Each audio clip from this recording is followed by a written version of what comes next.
Assalamualaikum warahmatullahi wabarakatuh. Halo semuanya, perkenalkan kami dari kelompok 1. Pada kesempatan kali ini, kami akan memaparkan laporan hasil observasi kami mengenai manajemen kearsipan yang dilakukan di klinik YRAP Geger Kalong Hilir. Sebelum masuk ke pembahasan, izinkan saya memperkenalkan anggota tim kami. Yang pertama ada Anissa Putri Rabani dengan NIM 2307054. Lalu yang selanjutnya ada saya sendiri, Hilda Rami Putri dengan NIM 2307127. Lalu yang terakhir ada Nur Aziza dengan NIM 2305738. Adapun isi yang akan dibahas di video ini, yang pertama ada definisi arsip, lalu ada manajemen kearsipan, sistem penataan arsip, regulasi dan kebijakan kearsipan, teknologi dalam pengelolaan arsip, profil klinik, hasil studi lapangan, pembahasan, lalu yang terakhir ada kesimpulan dan saran. Yang pertama ada definisi arsip. Menurut Kamus Administrasi Perkantoran oleh Deliengji dalam Panjangiksi tahun 2016, arsip adalah kumpulan warkat yang disimpan secara sistematis dan terencana karena mempunyai nilai suatu kegunaan agar setiap kali diperlukan dapat cepat ditemukan kembali. Catatan tertulis yang disebut warkat harus mempunyai 3 syarat, yaitu disimpan secara berencana dan teratur, mempunyai sesuatu kegunaan, dan dapat ditemukan kembali secara tepat. Dalam dunia medis, arsip ini lebih dikenal dengan istilah rekam medis. Berdasarkan Peraturan Menteri Kesehatan Republik Indonesia tahun 2008, rekam medis adalah berkas yang berisi catatan dan dokumen tentang identitas pasien, pemeriksaan, pengobatan, tindakan medis, dan pelayanan lainnya yang telah diberikan kepada pasien. Rekam medis memainkan peran penting dalam administrasi pelayanan kesehatan di rumah sakit karena berfungsi sebagai catatan yang memuat informasi medis pasien seperti hasil diagnosis, tindakan yang dilakukan oleh tenaga medis dan dokter, serta seluruh riwayat medis pasien selama menjalani perawatan. Selanjutnya, dalam konteks kearsipan, menurut Bartos pada tahun 2016, beliau mengukuhkan bahwa arsip terdiri dari 2 jenis. Yang pertama ada arsip dinamis yang merupakan arsip yang masih sering digunakan secara langsung dalam perencanaan, pelaksanaan, dan penyelenggaraan kehidupan berbangsa atau arsip yang berperan langsung dalam administrasi negara. Arsip dibedakan menjadi 2 dalam arsip dinamis ini, yaitu pertama ada arsip aktif, yaitu arsip yang secara terus-menerus diperlukan dan digunakan dalam kegiatan administrasi sehari-hari, serta masih dikelola oleh unit pengelola. Lalu yang kedua ada arsip inaktif, yaitu arsip yang tidak diperlukan secara langsung dan tidak digunakan terus-menerus dalam administrasi sehari-hari, serta dikelola oleh pusat arsip. Lalu selanjutnya ada arsip statis, yaitu arsip yang tidak digunakan secara langsung dalam perencanaan, pelaksanaan, dan penyelenggaraan kehidupan berbangsa maupun dalam administrasi sehari-hari. Arsip statis ini umumnya disimpan di Arsip Nasional Republik Indonesia atau ANRI. Yang selanjutnya ada siklus arsip. Menurut Wardah pada tahun 2017, beliau menjelaskan bahwa siklus kehidupan arsip terdiri dari beberapa tahap sebagai berikut. Yang pertama ada penciptaan. Pada tahap ini arsip dibuat atau diterima oleh suatu instansi baik dalam bentuk tulisan di atas kertas, dokumen digital maupun rekaman lainnya. Lalu yang kedua ada penggunaan. Tahap penggunaan ini terjadi ketika arsip dinamis masih aktif dan sering diakses dalam kurun waktu tertentu. Lalu yang ketiga ada pemeliharaan. Tahap ini mencakup penataan arsip aktif dan inaktif, pengelolaan arsip vital, serta pelayanan dan perlindungan arsip. Lalu yang terakhir ada penyusutan. Pada tahap penyusutan ini, proses pemindahan arsip dari status aktif ke inaktif dilakukan. Lalu dilakukannya dengan memindahkan dari unit pengelola ke pusat penyimpanan arsip. Nah, pada bagian ini saya akan membahas 5 metode umum dalam pengelompokan arsip, yang masing-masing memiliki karakteristik dan kegunaannya tersendiri. Yang pertama ada metode alfabetis. Metode ini mengelompokkan arsip berdasarkan urutan huruf awal nama, bisa nama pasien, nama tempat, atau nama unit. Nah, adapun kelebihannya dari metode alfabetis ini adalah mudah digunakan untuk nama-nama yang sudah dikenal. Namun, kelemahannya adalah nama yang mirip bisa membuat data tertukar jika tidak teliti. Kemudian yang kedua ada metode numerik. Nah, kalau metode ini menggunakan angka, biasanya berupa nomor rekam medis atau nomor kunjungan. Nah, metode ini lebih efisien untuk sistem digital karena sistem bisa langsung mengurutkannya. Nah, di klinik YRAP sendiri, pengelompokan arsip sudah mengikuti nomor kunjungan pasien secara otomatis melalui aplikasi ASIS ID. Kemudian yang ketiga ada metode subjek. Nah, metode ini mengelompokkan arsip berdasarkan tema atau topik, misalnya rekam medis, keuangan, atau administrasi. Nah, ini berguna untuk organisasi yang memang menangani berbagai jenis dokumen, tapi tidak selalu cocok untuk arsip pasien karena subjeknya bisa tertumpang tindih. Kemudian ada metode wilayah. Nah, metode ini mengelompokkan arsip berdasarkan lokasi geografis. Misalnya, klinik cabang A dan B disimpan secara terpisah. Nah, biasanya metode pengelompokan wilayah ini digunakan di fasilitas kesehatan yang memiliki banyak cabang atau menangani pasien dari berbagai daerah. Kemudian yang terakhir ada metode kronologis. Nah, metode ini mengurutkan arsip berdasarkan waktu, misalnya tanggal kunjungan atau bulan pembuatan arsip. Metode ini sangat berguna untuk melihat perkembangan atau riwayat suatu peristiwa, seperti perjalanan perawatan pasien. Dan selain itu, metode ini juga cocok untuk memantau riwayat atau usia arsip, termasuk dalam sistem retensi seperti yang digunakan di klinik RAP, yaitu sekitar 5 tahun sejak kunjungan terakhir.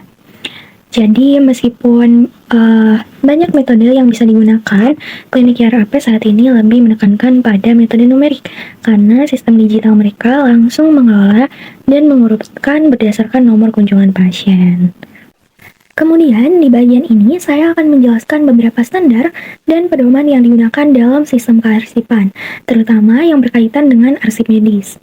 Nah, jadi untuk pengelolaan sistem kearsipan ini mengacu pada yang pertama ISO 15489. Nah, ISO ini merupakan standar internasional untuk sistem manajemen arsip, yang tujuannya adalah untuk menjamin keaslian, integritas, keandalan, dan kemudahan akses dokumen. ISO ini juga sangat penting karena dapat membantu institusi seperti klinik untuk menjaga kualitas dan akuntabilitas data arsip digital mereka. Kemudian yang kedua ada ANRI atau Arsip Nasional Republik Indonesia.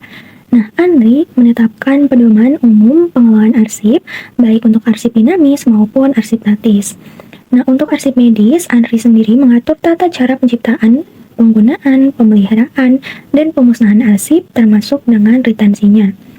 Kemudian yang ketiga yang tidak kalah penting ada SOP internal klinik. Nah, yang pasti setiap klinik termasuk RAP memiliki standar operasional prosedur yang mengatur alur kerja kearsipan di dalam lingkup internal. Nah, SOP ini berfungsi sebagai panduan teknis harian untuk petugas dalam menangani arsip, mulai dari pencatatan awal, kemudian klasifikasi, hingga pencarian kembali. Nah, kemudian yang keempat ada integrasi standar dalam sistem digital. Atau jika di klinik RAP itu ada yang namanya penggunaan sistem Assist ID. Nah, Assist ID ini adalah sistem berbasis web yang digunakan oleh klinik RAP untuk mengelola arsip secara digital. Nah, dalam sistem ini, rekam medis, keuangan pasien, serta data kunjungan sudah terintegrasi secara otomatis dengan Kemenkes. Nah, aplikasi ini juga mempermudah akses dan penyimpanan data sesuai dengan standar Kemenkes.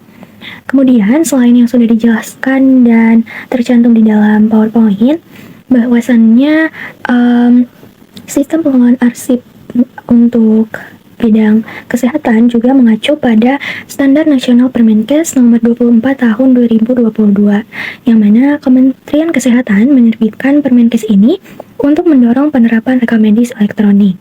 Nah, klinik RAP sendiri sudah mengikuti aturan ini, termasuk penggunaan sistem digital dan penghapusan otomatis arsip setelah 5 tahun. Nah, jadi kelima pedoman dan sistem ini saling mendukung untuk menciptakan pengelolaan arsip yang rapi, efisien, dan sesuai dengan regulasi. Nah, klinik RAP menjadi contoh yang baik dalam mengintegrasikan semua standar ini ke dalam sistem digital mereka. Pembahasan yang selanjutnya adalah teknologi dalam pengelolaan arsip. Di era digital saat ini, pengelolaan arsip semakin bergantung pada teknologi informasi, khususnya melalui proses digitalisasi dan penerapan sistem pengelolaan arsip elektronik atau ERMAS. Yang pertama ada digitalisasi arsip. Digitalisasi arsip merupakan proses mengubah dokumen fisik ke format digital melalui pemindaian atau konversi dokumen elektronik. Menurut Wulandari, pada tahun 2019, digitalisasi memberikan manfaat strategis seperti kemudahan pencarian data, percepatan distribusi informasi, dan pengurangan ruang penyimpanan, terutama penting bagi organisasi dengan volume dokumen yang besar. Lalu selanjutnya ada sistem pengelolaan arsip elektronik. Electronic Record Management System adalah sistem berbasis teknologi informasi yang mengelola seluruh siklus hidup arsip elektronik, mulai dari penciptaan hingga pemusnahan. Sistem ini menggantikan pengarsipan kertas dengan pendekatan yang lebih efisien, sistematis, dan aman. Menurut Sutarman pada tahun 2021, ERMAS mempercepat pencarian dokumen, meningkatkan keakuratan informasi, dan menjaga keabsahan arsip sebagai bukti hukum. Nah, sebelum lanjut ke hasil dari pembahasan, adapun profil klinik yang kami pilih untuk melangsungkan observasi adalah Klinik Pratama YRAP Geger Kalong yang merupakan salah satu fasilitas layanan kesehatan tingkat pertama yang terletak di Jalan Geger Kalong Hilir, nomor 70, Kota Bandung, Jawa Barat. Nah, klinik ini beroperasi selama 24 jam penuh dan melayani baik pasien umum maupun pasien BPJS Kesehatan. Adapun pelayanan medis yang tersedia mencakup pemeriksaan kesehatan umum, konsultasi dengan dokter, tindakan medis dasar, serta layanan kefarmasian. Nah, masuk ke hasil studi lapangan, pada tahap awal wawancara, kami menanyakan beberapa hal terkait proses penerimaan arsip di Klinik Pratama YRAP Geger Kalong. Adapun pertanyaan pertama adalah, bagaimana proses penerimaan arsip rekam medis di klinik ini? Kemudian dijawab, semua data rekam medis baik pasien umum maupun BPJS langsung tercatat dalam sistem Assist ID sejak proses pendaftaran. Jadi tidak ada lagi pencatatan manual karena seluruh alur pelayanan sudah terdigitalisasi. Untuk pasien BPJS, pendaftaran dilakukan melalui antrian online, sedangkan pasien umum harus datang langsung karena belum ada sistem antrian daring untuk mereka. Kemudian pertanyaan kedua, bagaimana metode pengelompokan atau pengklasifikasian arsip rekam medis dilakukan saat ini? Kemudian dijawab oleh narasumber kami bahwasannya saat ini pengelolaan arsip dilakukan berdasarkan nomor kunjungan yang tercatat otomatis oleh sistem Assist ID. Dahulu kala, kami sempat mengelompokkan berdasarkan jenis kelamin, seperti folder biru untuk laki-laki dan pink untuk perempuan. Lalu dipisahkan lagi antara pasien BPJS dan pasien umum. Namun sistem baru yang sekarang tidak mendukung pengelompokan arsip berdasarkan jenis kelamin, sehingga semua pasien langsung diurutkan berdasarkan waktu kunjungan tanpa klasifikasi tambahan. Selanjutnya, kami menanyakan proses penyimpanan arsip secara digital dan bagaimana aksesibilitasnya. Adapun pertanyaan ketiga adalah, apakah saat ini masih ada arsip fisik atau sudah sepenuhnya beralih ke digital? Kemudian dijawab, bahwasannya penyimpanan arsip saat ini sudah sepenuhnya digital dan tidak ada lagi penggunaan arsip fisik. Karena hal ini sesuai dengan arahan dari Permenkes tentang rekam medis elektronik, di mana seluruh fasilitas pelayanan kesehatan diwajibkan beralih ke sistem elektronik. Bahkan klinik, puskesmas, dan rumah sakit lainnya pun sudah menerapkan sistem ini. Jadi, semua sistem rekam medis tersimpan dalam sistem Assist ID yang secara otomatis mengelola data pasien, baik umum maupun BPJS. Kemudian pertanyaan keempat, apakah terdapat data selain rekam medis yang tersimpan dalam sistem tersebut? Jawabannya adalah iya, seluruh data termasuk data keuangan juga tercatat dalam sistem Assist ID. Namun untuk pasien BPJS, arsip keuangan tidak masuk ke dalam sistem karena proses pembayarannya langsung melalui BPJS dan tidak tercatat dalam sistem keuangan klinik. Kemudian pertanyaan kelima, apakah arsip elektronik ini bisa diakses oleh pasien atau pihak lain? Kemudian dijawab, bahwasannya untuk pasien umum, data tidak bisa diakses secara langsung oleh pasien. Namun untuk pasien BPJS, mereka dapat melihat hasil rekam medis melalui aplikasi mobile JKN. Namun meski demikian, yang bisa mengetahui informasi medis tersebut hanyalah dokter dan pasien.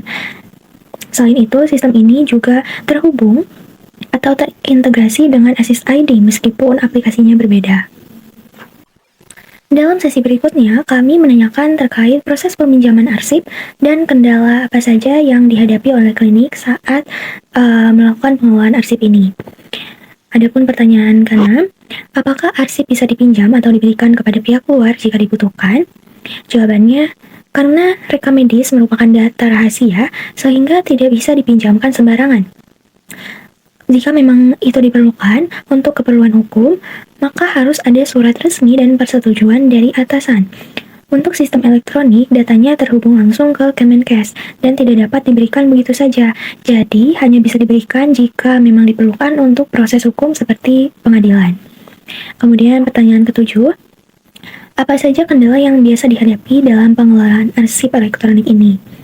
Lalu dijawab oleh narasumber kami, bahwasannya beberapa kendala yang sering muncul yaitu keterlambatan input data jika pasien sangat banyak, terutama untuk pencatatan obat-obatan. Selain itu, jika jaringan internet dan kapasitas server yang buruk juga bisa menjadi hambatan, sehingga proses pelayanan bisa melambat dibandingkan saat masih menggunakan sistem manual.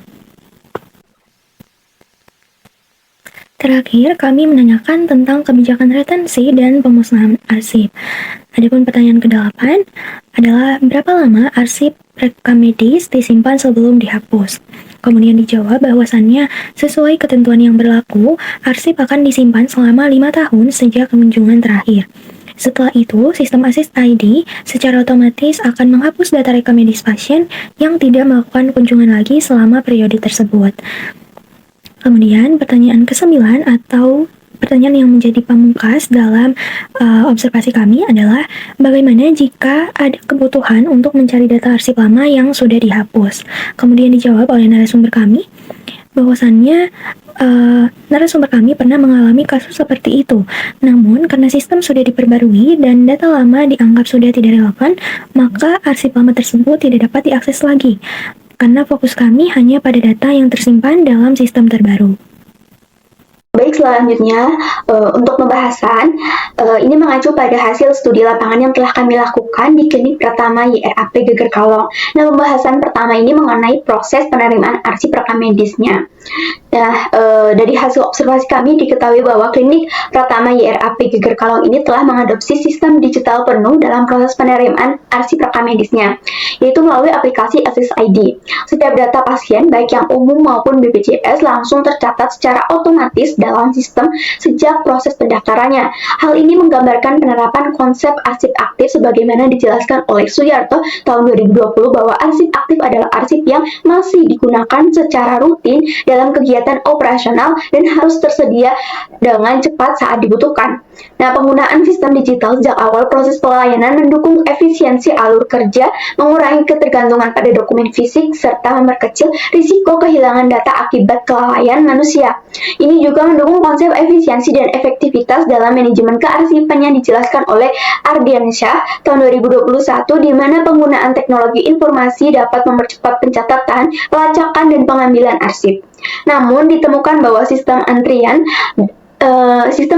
daring hanya tersedia bagi pasien BPJS saja, sedangkan untuk pasien umum masih harus datang secara langsung. Hal ini menunjukkan adanya ketidakseimbangan dalam pelayanan yang belum sepenuhnya inklusif. Berdasarkan teori dari Wahyuni tahun 2022, transformasi digital harus diterapkan secara menyeluruh dan merata agar manfaatnya dapat dirasakan oleh semua pihak secara adil.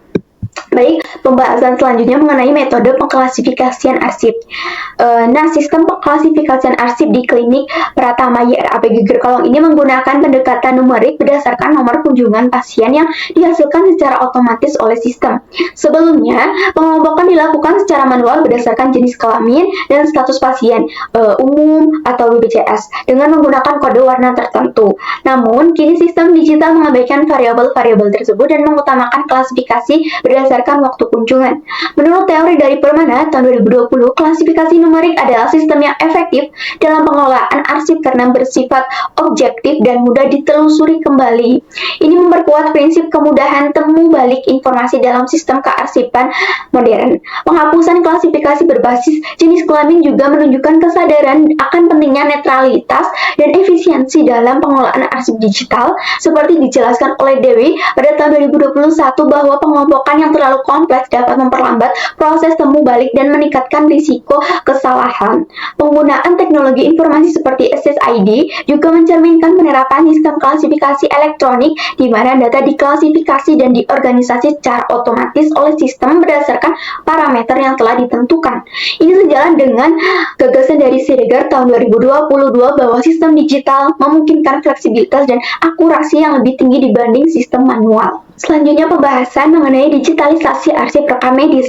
Nah, Klinik Pratama YRAP Geger Kalong ini sudah tidak lagi menyimpan arsip secara manual ya, dan telah sepenuhnya beralih ke sistem elektronik. Nah, ini itu mengikuti ketentuan dari Peraturan Menteri Kesehatan Nomor 24 Tahun 2022 tentang rekam medis elektronik. Ini merupakan implementasi nyata dari konsep Electronic Records Management atau ERM seperti dijelaskan oleh Susanto pada tahun 2021, di mana pengelolaan arsip dilakukan melalui sistem digital dari proses penciptaan, kemudian penyimpanan hingga pemusnahannya. Nah, menurut kajian dari Hartati tahun 2020, sistem digital dalam pengelolaan arsip rekam medis memiliki berbagai keunggulan, antara lain efisiensi ruang penyimpanan, kemudian kecepatan akses informasi, kemudian keamanan datanya, serta kemudahan integrasi antar unit pelayanan. Nah, selain itu sistem digital juga mendukung kebijakan Green Office dengan mengurangi konsumsi kertas. Nah, namun penerapan sistem digital ini juga memerlukan dukungan infrastruktur yang memadai dan pelatihan bagi tenaga kerja agar dapat mengoperasikan sistem dengan benar. Tanpa dukungan ini, manfaat dari sistem digital tidak dapat dioptimalkan. Baik, selanjutnya mengenai pembahasan tentang cakupan data dalam sistem. Nah, dalam sistem Access ID yang digunakan oleh Klinik Pratama YRAP Geger Kalong, tidak hanya data rekam medis yang tercatat, tetapi juga data administrasi lain seperti keuangan pasien. Ini menunjukkan bahwa sistem ini dirancang sebagai sistem informasi terintegrasi yang sesuai dengan pandangan dari Rahmawati tahun 2021 bahwa integrasi antar jenis arsip dalam satu sistem memungkinkan manajemen yang lebih efisien dan mencegah duplikasi informasi. Namun, terdapat pengecualian untuk data pasien BPJS, di mana transaksi keuangannya tidak tercatat dalam sistem karena ditangani langsung oleh pihak BPJS. Hal ini menunjukkan bahwa sistem yang digunakan belum sepenuhnya interoperable atau belum bisa berbicara secara langsung dengan sistem BPJS. Nah, menurut Wahyuni tahun 2022, integrasi sistem informasi yang baik harus mampu menggabungkan semua aspek pelayanan baik dari pihak internal maupun eksternal. Ketidaktercakupan data BPJS menandakan perlunya peningkatan dalam hal konektivitas dan integrasi lintas platform. Menurut Wahyuni tahun 2022, integrasi sistem informasi yang baik harus mampu menggabungkan semua aspek pelayanan baik dari pihak internal maupun eksternal. Ketidaktercakupan data BPJS menandakan perlunya peningkatan dalam hal konektivitas dan integrasi lintas platform. Nah, pembahasan selanjutnya mengenai aksesibilitas arsip oleh pasien atau pihak ketiga. Kebijakan bahwa hanya pasien BPJS yang dapat mengakses bagian data medis mereka melalui aplikasi mobile JKN menunjukkan penerapan prinsip kontrol akses terhadap arsip. Berdasarkan teori dari Sugiarto tahun 2020, arsip medis termasuk dalam kategori arsip rahasia dan hanya dapat diakses oleh pihak yang berwenang, yaitu pasien dan tenaga medis. Keterlibatan akses bagi pasien umum mencerminkan perlunya pengembangan lebih lanjut dalam sistem agar semua pasien memiliki hak yang setara untuk melihat data kesehatannya sendiri. Seperti ditegaskan oleh Hakim tahun 2021, hak atas informasi pribadi adalah bagian dari hak pasien, dan sistem kearsipan harus mampu mendukung transparansi tanpa mengorbankan privasi. Integrasi antara aplikasi mobile JKN dengan sistem Access ID merupakan bentuk implementasi arsip elektronik berbasis jaringan yang terdesentralisasi namun tetap terkontrol. Namun diperlukan penguatan dalam hal keamanan data agar tidak terjadi kebocoran atau penyalahgunaan informasi. Nah, pembahasan selanjutnya mengenai peminjaman arsip oleh pihak luar. Berdasarkan observasi kami di Klinik Pratama YRAP Geger Kalong, rekam medis tidak dapat dipinjam atau diserahkan ke pihak luar kecuali untuk keperluan hukum dengan surat resmi dan persetujuan atasan. Jadi bisa saja dipinjamkan, tetapi itu untuk keperluan hukum dengan surat resmi dan persetujuan atasan. Ini mencerminkan penerapan prinsip perlindungan hukum terhadap arsip vital sebagaimana dijelaskan oleh Ardiansa pada tahun 2021, di mana arsip rekam medis merupakan dokumen hukum yang memiliki implikasi terhadap hak dan kewajiban pasien, sehingga harus dijaga kerahasiaannya. Selain itu, sistem elektronik yang langsung terhubung ke Kementerian Kesehatan menegaskan bahwa data tidak berada di bawah kontrol sepihak institusi, tetapi merupakan bagian dari sistem nasional. Menurut teori dari Yuliani tahun 2019, ini termasuk dalam arsip vital dengan pengawasan eksternal yang hanya dapat diakses dalam kondisi tertentu dengan pengawasan yang ketat. Nah, pembahasan selanjutnya ini mengenai kendala dalam pengelolaan arsip elektronik. Kendala seperti keterlambatan input data saat pasiennya banyak, serta masalah jaringan dan kapasitas server, ini tuh menunjukkan bahwa penerapan sistem digital masih memiliki tantangan. Menurut Susanto, tahun 2021, kendala utama dalam sistem informasi kearsipan adalah human error, keterbatasan sumber daya manusia, dan infrastruktur teknologi informasi yang belum stabil. Kondisi ini menggambarkan perlunya penerapan prinsip continuous improvement atau perbaikan berkelanjutan dalam manajemen mutu sebagaimana dijelaskan oleh Wibowo tahun 2020, di mana sistem dan proses kerja harus terus dievaluasi dan ditingkatkan sesuai kebutuhan lapangan. Dukungan teknis seperti pelatihan berkala dan pembaruan sistem juga penting untuk mengurangi hambatan operasionalnya. Nah, pembahasan selanjutnya mengenai retensi dan penghapusan arsip. Nah, penghapusan arsip di Klinik Pratama YRAP Geger Kalong ini dilakukan setelah 5 tahun tanpa kunjungan sesuai dengan kebijakan jadwal retensi arsip atau JRA. Menurut Sudibyo tahun 2021, retensi arsip adalah kebijakan penting dalam siklus hidup arsip untuk menentukan masa simpan berdasarkan nilai guna informasi tersebut. Namun, penghapusan otomatis oleh sistem menimbulkan pertanyaan mengenai proses appraisal atau penilaian nilai guna arsip. Dalam teori pengelolaan arsip dari Dewi tahun 2021, sebelum arsip dimusnahkan harus dilakukan penilaian untuk memastikan bahwa arsip tersebut tidak lagi memiliki nilai hukum, administrasi, atau sejarah. Pembahasan terakhir ya, ketidaktersediaan arsip lama. Nah, ketika data lama yang berada di klinik Pratama YRAP Geger Kalong ini sudah dihapus, tidak lagi tersedia. Hal ini mencerminkan kurangnya sistem backup atau arsip inaktif untuk penyimpanan jangka panjang. Menurut Hartati tahun 2020, arsip yang sudah tidak digunakan secara aktif seharusnya dipindahkan ke tempat penyimpanan arsip inaktif sebelum dihapus permanen. Arsip-arsip tersebut tetap memiliki potensi nilai sekunder sebagai bahan penelitian atau bukti hukum. Tidak adanya arsip lama juga menandakan kurangnya kebijakan penyelamatan arsip penting. Dalam perspektif manajemen risiko arsip, menurut Rahmawati 2021 ya, hal ini berpotensi menimbulkan kerugian apabila suatu saat informasi tersebut dibutuhkan kembali. Nah, sekian pembahasan dari hasil studi lapangan yang telah kami lakukan. Selanjutnya akan dilanjutkan oleh rekan saya. Yang selanjutnya adalah kesimpulan. Berdasarkan hasil studi lapangan yang kami lakukan di Klinik Pratama YRAP Geger Kalong, pengelolaan arsip rekam medis telah beralih ke sistem digital terintegrasi melalui platform Asis ID. Sistem ini mencatat data pasien secara otomatis sejak pendaftaran dan mengklasifikasikan arsip berdasarkan nomor kunjungan sejalan dengan perkembangan teknologi arsip menurut Wahyuni pada tahun 2022. Arsip disimpan 5 tahun dan hanya dapat diakses oleh pihak berwenang sesuai prinsip kerahasiaan yang dijelaskan oleh hakim pada tahun 2021. Meski sistem berjalan baik, masih ada kendala seperti keterlambatan input saat beban kerja tinggi dan gangguan jaringan. Hal ini menegaskan pentingnya kesiapan infrastruktur dan kompetensi SDM, sebagaimana yang ditegaskan oleh Siregar pada tahun 2022 dan Permana pada tahun 2020. Adapun saran untuk meningkatkan efektivitas pengelolaan arsip, Klinik Pratama YRAP Geger Kalong disarankan memperkuat infrastruktur IT, khususnya jaringan dan server, serta rutin melatih staf dalam penggunaan Asis ID, guna mengurangi keterlambatan input. Integrasi sistem antrian daring bagi pasien umum dan penguatan backup data juga perlu dilakukan. Evaluasi berkala terhadap sistem arsip penting agar tetap sesuai regulasi dan prinsip manajemen mutu. Sekian dari kelompok kami mengenai manajemen arsip di Klinik YRAP Geger Kalong. Kurang lebihnya mohon maaf. Terima kasih. Wassalamualaikum warahmatullahi wabarakatuh.